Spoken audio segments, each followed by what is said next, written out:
Hello, lovely empaths. So today we're going to keep going with our DBT skills. These skills will build upon one another. Last week we did the wise mind skill. Now we're going to work on the what skill. So there are three parts of the DBT what skill. Observe your thoughts, moods, and actions. Describe, and when you're describing, you're sticking to the facts. There's no labels, there's no judging. And then we participate 100% in everything that we do.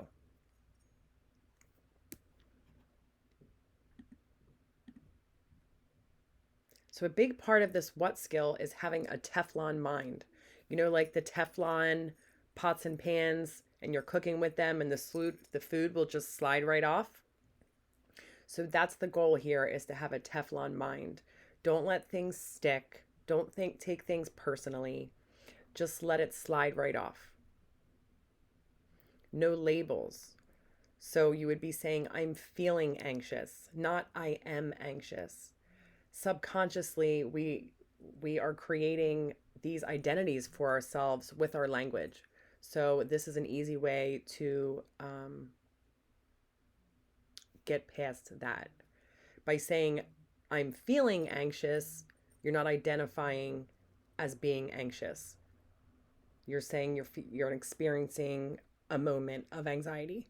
When we're saying, I am anxious,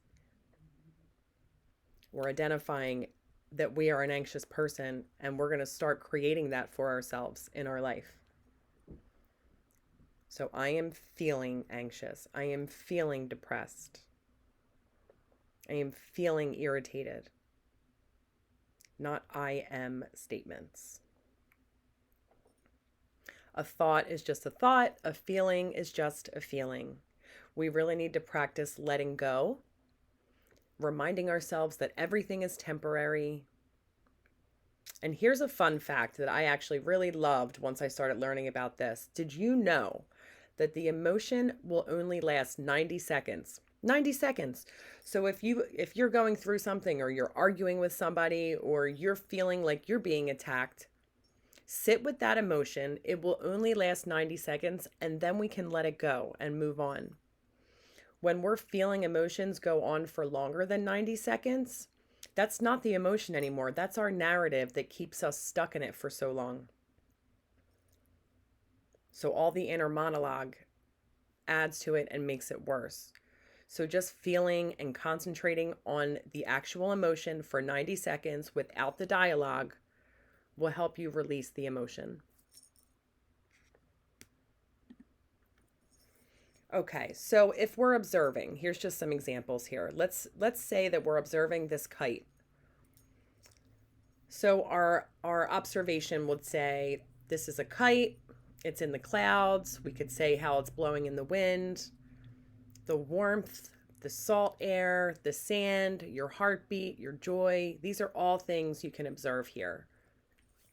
For describing, we're going to describe the colors of the kite, and the sky and the cloud, the sound of sight and the wind and the sand and the water, the feeling of peace and joy, or even frustration if you can't make your kite fly. And then participating. We're participating, remember, 100% in everything that we do, even if we don't want to. So wiggling your feet in the sand, wading in the water, gathering shells, building a sandcastle, flying the kite. These are all different ways we can participate. So just an example here. Let's say I'm describing the kite again. So the wrong way in describing the kite might say, oh, this kite is so ugly. I hate this color. It's not flying right. That type of thing. But we're going to stick to the facts here, and we're going to say, this kite is a color green. It is an olive color green.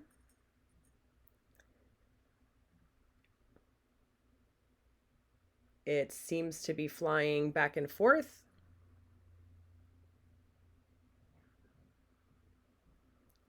It's going in up and down patterns. It's making me frustrated when it keeps falling out of the sky.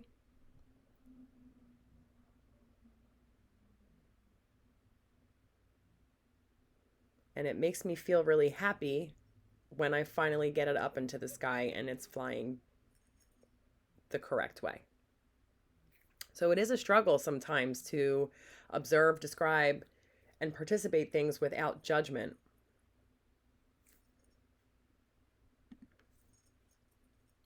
So our practice. I want you to observe your emotions and your inner dialogue from outside of your body.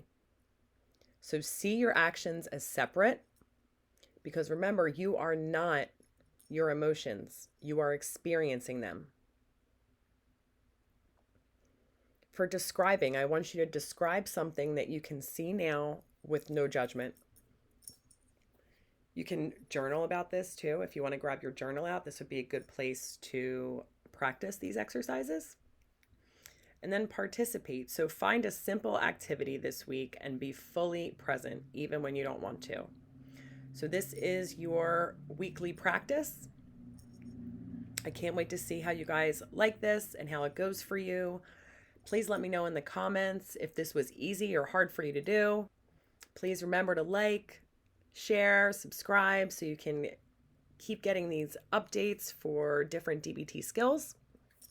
And I look forward to seeing you guys next week.